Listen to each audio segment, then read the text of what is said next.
يا ترى الناس اللي أذوكي زمان لو كانوا لسه مسؤولين عن حياتك لحد دلوقتي كان ممكن يحصل لك إيه؟ نهاركم سعيد. فاكرين قصة سيدنا يوسف؟ اتأذى من أقرب الناس ليه وانتقل من مكان لمكان وهو طفل، ملوش اختيار. بس القصة ما وقفتش عند كده. كبر يوسف وبقى هو اللي بيختار، هو اللي بقى ليه قرار. وده أهم معنى ممكن تاخديه من القصة، إنك ممكن تكوني اتأذيتي زمان من ناس كان مفروض يحموكي وكانوا هما اللي بيقودوا حياتك. ممكن غلطوا، بس ده كان زمان. دلوقتي انت اللي بتقودي حياتك، انت اللي تقدري تختاري ايه يريحك وايه يوجعك. انت مش البنت الصغيرة اللي كانت مجبرة تتحمل.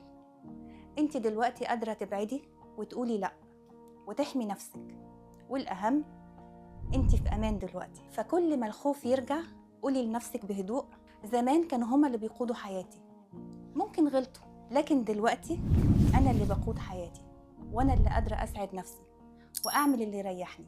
لو الكلام ده لمسك قوليلي بصراحة، قدرت تقودي حياتك وتعملي اللي يسعدك ولا لسه؟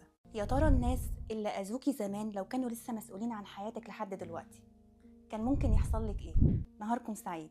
فاكرين قصة سيدنا يوسف؟ اتأذى من أقرب الناس ليه وانتقل من مكان لمكان وهو طفل، ملوش اختيار. بس القصة ما وقفتش عند كده.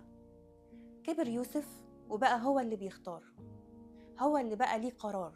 وده أهم معنى ممكن تاخديه من القصة، إنك ممكن تكوني اتأذيتي زمان من ناس كان مفروض يحموكي وكانوا هما اللي بيقودوا حياتك. ممكن غلطوا، بس ده كان زمان.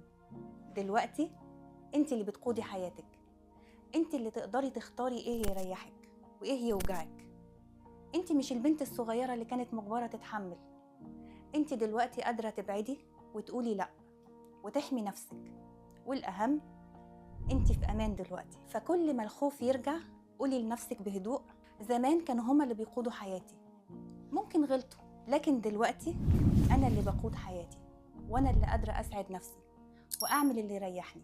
لو الكلام ده لمسك قوليلي بصراحة، قدرت تقودي حياتك وتعملي اللي يسعدك ولا لسه؟